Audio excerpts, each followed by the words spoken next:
अस्सलाम वालेकुम dear students, maths class 7 के आज एक्सरसाइज नंबर 2.4 हल कर रहे हैं। एक्सरसाइज नंबर 2.4 का क्वेश्चन नंबर 1 है, find the multiplicative inverse of the following rational numbers. ये रेशनल नंबर दिए है और इसका मल्टीप्लिकेटिव इनवर्स फाइंड करना है, मालूम करना है। पहले वाले एक्सरसाइज में था क्वेश्चन नंबर 2.2 में था, 2.1 में था, उसमें था एडिटिव इनवर्स। यहाँ पर है मल्टीप्लिकेटिव इनवर्स। तो इसका मल्टीप्लिकेटिव इनवर्स फाइंड करते हैं, इसको हल करते हैं। हल करने से पहले आप सबसे दरख्वास्त है, अगर चैनल पर नहीं हो तो चैनल को सब्सक्राइब करें, वीडियो को पहले ही लाइक करें। तो चलिए इसको हल करते हैं। Question number exercise number 2.4 question number 1 और पार्ट नंबर ए हमारे पास है 13 डिवाइड बाई 41। ये एक रेशनल नंबर है और इसका मल्टीप्लिकेटिव इनवर्स फाइंड करना है।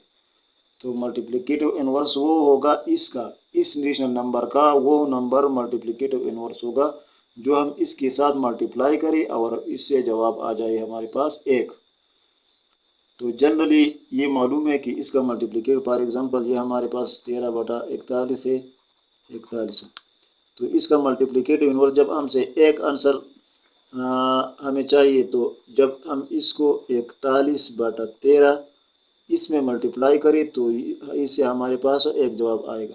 इसलिए कि ये 13 के साथ क्रॉस हो गया तो यहाँ भी एक, यहाँ भी एक, ये 41 इसके साथ क्रॉस हो गया तो यहाँ भी एक, तो ये हमारे पास आ गया एक आंसर।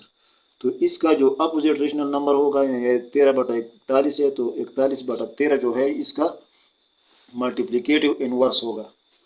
लेकिन यहाँ पर क्वेश्चन में है कि इसको आप फाइंड करें। यहाँ पर सिर्फ बताना नहीं है कि इसका मल्टीप्लिकेटिव इनवर्स क्या है, बल्कि उसको फाइंड करना है। तो उसके लिए एक प्रोसेस होता है।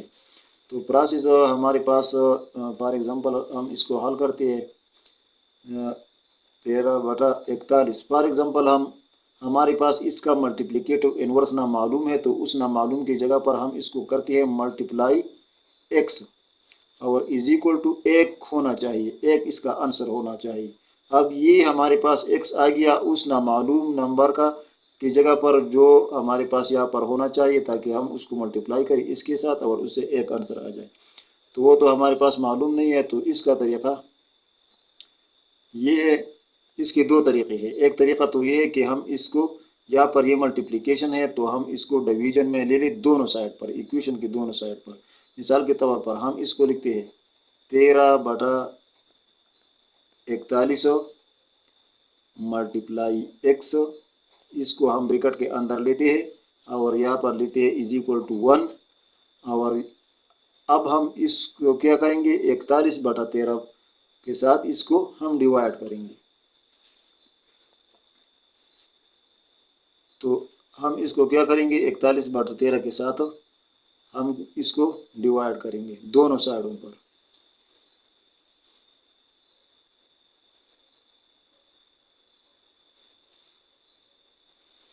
तो दोनों साइडों पर हम 13/41 को इसको क्या करते हैं, 13/41 को मैं 41, या मैं गलत लिख रहा हूँ, इस साइड पर भी डिवाइड करते हैं और इस साइड पर भी हम क्या करें, डिवाइड बाई 13/41, क्योंकि ये इक्वेशन है। जो अमल हम यहाँ करेंगे वो यहाँ पर भी हम करेंगे।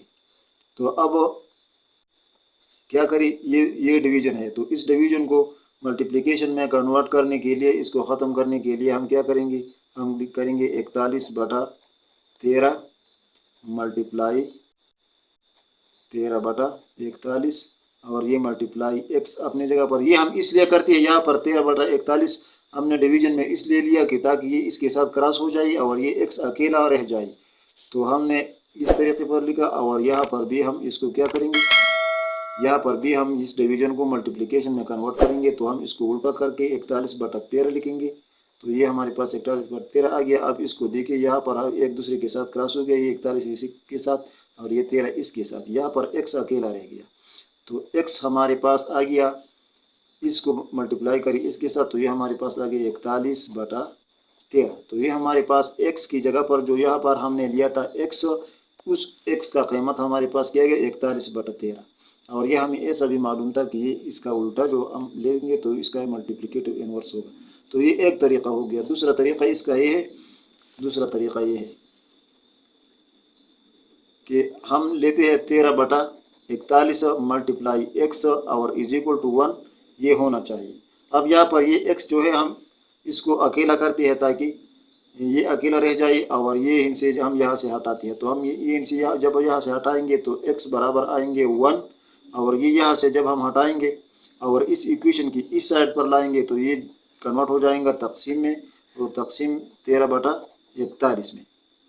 तो अब इस तरह हो गया। अब आगे x को अपने जगह पर लिखिए, और ये डिवीजन जो है ये मल्टीप्लिकेशन में कन्वर्ट करें तो 1 मल्टीप्लाई 1 तो इसको उल्टा करें तो ये हमारे पास आएगा 41/13।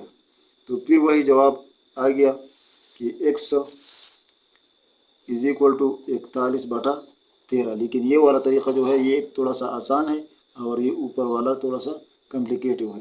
तो उम्मीद है कि आपको समझ आ गया होगा। इन दो तरीक़ों से आप ये असल मकसद ये है कि इसको इक्वेशन की दूसरे साइड पर आप कन्वर्ट करें तो ये उल्टा हो जाएगा, और वो उसका जो नामालूम नंबर है यानी मल्टीप्लिकेटिव इन्वर्स जो ओरिजिनल नंबर का तो वो उसका बन जाएगा। अब दूसरा हमारे पास है पार्ट नंबर बी, हमारे पास है -16 डिवाइड बाई 17। तो इसका मल्टीप्लिकेटिव इन्वर्स फाइंड करना है। तो हम सपोज करते हैं फॉर एग्जांपल हमारे पास सॉल्यूशन हम लिखते हैं -16 डिवाइड बाई 17। तो हम सपोज करें कि x जो है ये x ये मल्टीप्लिकेटिव इन्वर्स है। तो मैं मुख्तसर लिखता हूँ मल्टीप्लिकेटिव इन्वर्स। तो हम लिखेंगे कि is equal to -16 divide by 17 multiply x is equal to 1। Multiplicative inverse तब होगा जब उसे एक आंसर आ जाएगा, तो 1 हम ऑलरेडी लिखेंगे, इस तरह होना चाहिए। अब इसको यहाँ पर ये x अकेला होना चाहिए, तो हम यहाँ इसको इस इक्वेशन की इस साइड पर लेंगे तो x को यहाँ पर लिखेंगे और 1 को अपने जगह पर, और ये -16 डिवाइड बाई 17 हम इक्वेशन की इस साइड पर जब लेंगे तो ये मल्टीप्लिकेशन है, तो यहाँ पर ये डिवीजन में कन्वर्ट हो जाएगा और -16 डिवाइड बाई 17 आ जाएगा। अब इस x को अपने जगह पर लेके और ये 1 और ये -16 डिवाइड बाई 17 के बीच में जो डिवीजन है इसको मल्टीप्लिकेशन में कन्वर्ट करें। तो जब हम इसको मल्टीप्लिकेशन में कन्वर्ट करते हैं तो इसको उल्टा करेंगे तो 17 डिवाइड बाई -16 हमारे पास इस तरीके से आ जाएगा। तो इसको x 1 के साथ मल्टीप्लाई करें तो x हमारे पास बराबर आ गया 17 डिवाइड बाई -16। तो ये हमारे पास इसका आंसर आ गया। अब पार्ट नंबर सी हम हल करते हैं। 15 डिवाइड बाई -31। तो इसको मुख्तसर अब मैं डायरेक्ट हल करता हूँ, आप इसको दोबारा एक मरतबा फिर सॉल्यूशन में इसको दोबारा लिखें। तो मैं हल करता हूँ 15 डिवाइड बाई -31 मल्टीप्लाई x करें और इज इक्वल टू 1 होना चाहिए। तो अब यहाँ पर इस x को अकेला करने के लिए x इज इक्वल टू 1, और ये जो है ये यहाँ पर हम इस इक्वेशन की इस साइड पर लेंगे तो ये मल्टीप्लाई हो रहा है यहाँ पर, तो यहाँ पर ये डिवाइड हो जाएगा। तो 15 डिवाइड बाई 31 हमारे पास आएगा -31। अब यहाँ पर इस डिवीजन को मल्टीप्लिकेशन में कन्वर्ट करने के लिए हम लिखेंगे x इज इक्वल टू 1 और इसको मल्टीप्लाई करें तो मल्टीप्लिकेशन में इसको उल्टा करना है तो -31 डिवाइड बाई 15 बन गया।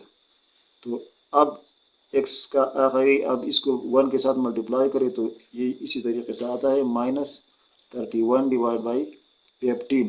उसी 15 डिवाइड बाई -31 का उल्टा नंबर आएगा, लेकिन एक प्रोसेस के ज़रिए आप इसको प्रूव करेंगे। इस तरीके से डायरेक्ट आप नहीं लिख सकते कि इसका मल्टीप्लिकेटिव इन्वर्स ये है, लेकिन हमें ऐसा भी मालूम है कि इसका हम इसको जब उल्टा करेंगे तो इसका मल्टीप्लिकेटिव इन्वर्स होगा। लेकिन मैथमेटिकल प्रोसेस के ज़रिए से इसको प्रूव करने के लिए ये प्रोसेस करना ज़रूरी है। अब पार्ट नंबर डी हमारे पास है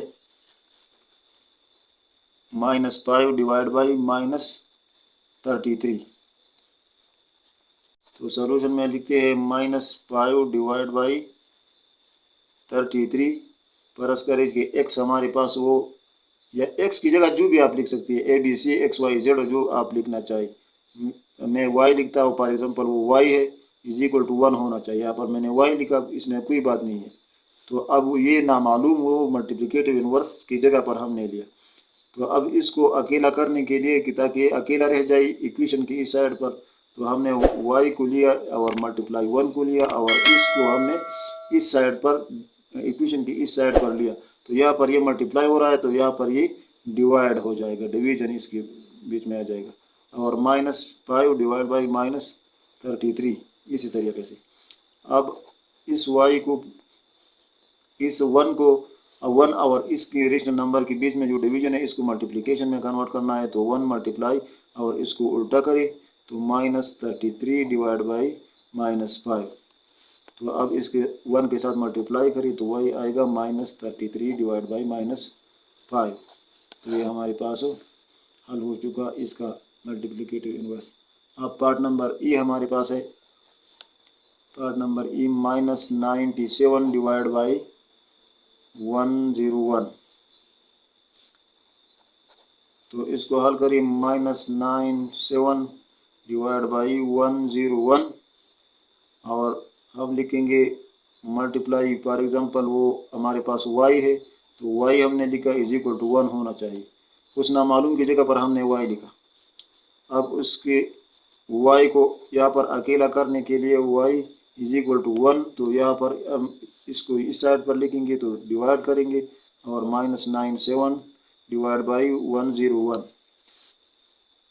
अब y को अपनी जगह पर, 1 को अपनी जगह पर और इस डिवीजन को मल्टीप्लिकेशन में कन्वर्ट करें तो मल्टीप्लाई और इसको उल्टा करें तो 101 डिवाइड बाई -97। अब इसको 1 के साथ मल्टीप्लाई करें तो वही आएगा 101 डिवाइड बाई -97। तो ये हमारे पास आंसर आ गया। और इस तरीके से मल्टीप्लिकेटिव इनवर्स आप इस प्रोसेस से फाइंड कर सकते हैं, मालूम कर सकते हैं। उम्मीद है आपको समझ आ गया होगा। आज के लिए इतना ही, आगे इंशाल्लाह दूसरी वीडियो में पढ़ेंगे। Thank you for watching.